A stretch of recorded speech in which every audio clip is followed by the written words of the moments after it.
जय जगन्नाथ। जब भी हम भगवान जगन्नाथ की बात करते हैं तब सबसे पहले रथ यात्रा का ही ख्याल आता है।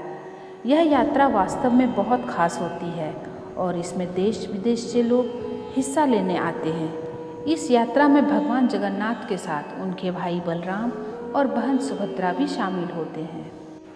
यह यात्रा 12 दिनों तक चलती है और इसका विशेष महत्व होता है। आज भी भगवान जगन्नाथ रथ यात्रा के दौरान मौसी के घर गुड़िंचा देवी मंदिर की ओर प्रस्थान करते हैं। वहीं एक प्रथा है कि जगन्नाथ मंदिर की मूर्तियां आज भी अधूरी है और हर 12 साल में इन्हें बदला जाता है। ऐसा माना जाता है कि जगन्नाथ मंदिर की मूर्तियां हर 12 साल के बाद बदली जाती है। दरअसल जगन्नाथ मंदिर में भगवान जगन्नाथ, बलभद्र और बहन सुभद्रा की लकड़ी की मूर्तियां हैं। इन मूर्तियों को हर 12 साल में बदलने की परंपरा सदियों से चली आ रही है। यही नहीं, जिस समय मूर्तियां बदली जाती है उस समय पूरे शहर की बत्तियां बंद कर दी जाती है और हर जगह अंधेरा कर दिया जाता है। यह इस वजह से किया जाता है जिससे मूर्तियों के बदलने की प्रक्रिया को गोपनीय रखा जा सके। मूर्तियों को बदलते समय केवल एक मुख्य पुजारी वहां मौजूद होता है और उनकी आंखों में पट्टी बांध दी जाती है।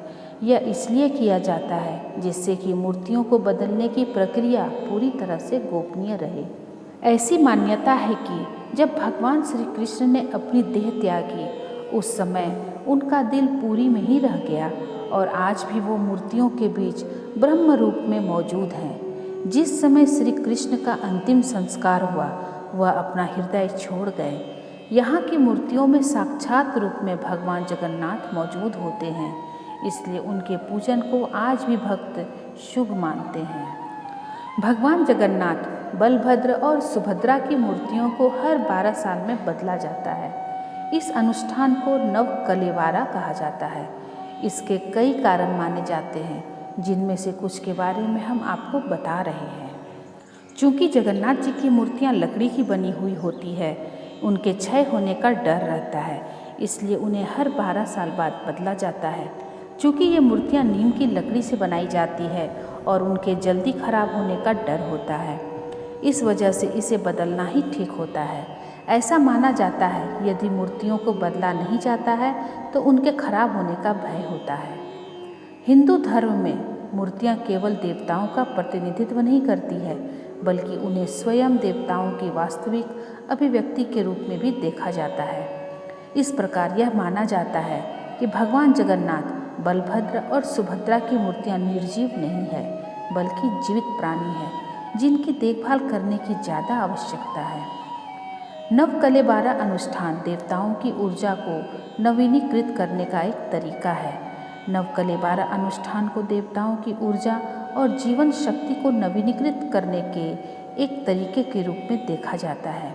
इसमें पुरानी मूर्तियों की जगह नई मूर्तियां लगाने से यह माना जाता है कि देवता अपने भक्तों को आशीर्वाद देना आगे भी जारी रखेंगे।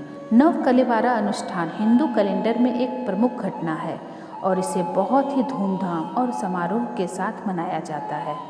दुनिया भर से लाखों भक्त पुरी में अनुष्ठान देखने और देवताओं को अपना सम्मान देने के लिए आते हैं। नवकलेबारा अनुष्ठान की कुछ खास बातें हैं। जगन्नाथ मंदिर के मुख्य पुजारी नई मूर्तियों के लिए सबसे पहले सही पेड़ों का चयन करते हैं। पेड़ नीम के ही होने चाहिए जो कम से कम 100 साल पुराने हो, इसमें किसी प्रकार का दोष ना हो। इन पेड़ों को काटकर मंदिर में लाया जाता है। लकड़ी को फिर 3 देवताओं के आकार में उकेरा जाता है। फिर नई मूर्तियों को कपड़े, गहने और सजावट सामग्रियों से सजाया जाता है। पुरानी मूर्तियों को फिर कोयली बैकुंठ नामक मंदिर में एक विशेष स्थान पर ले जाया जाता है। इसके बाद पुरानी मूर्तियों को कोयली बैकुंठ में ही विसर्जित कर दिया जाता है। इसके बाद नई मूर्तियों को जगन्नाथ मंदिर के गर्भगृह में स्थापित किया जाता है और फिर भक्तों द्वारा नई मूर्तियों की पूजा की जाती है। नवकलेबारा अनुष्ठान जीवन की नश्वरता और नवीनीकरण के महत्व का प्रतीक है। वास्तव में जगन्नाथ मंदिर की मूर्तियों के बदलने की प्रथा काफ़ी वर्षों से चली आ रही है और इसका विशेष महत्व है। दोस्तों, अगर आपको ये वीडियो पसंद आई है तो इसे लाइक और शेयर जरूर करें। मिलते हैं अगले वीडियो में। जय जगन्नाथ।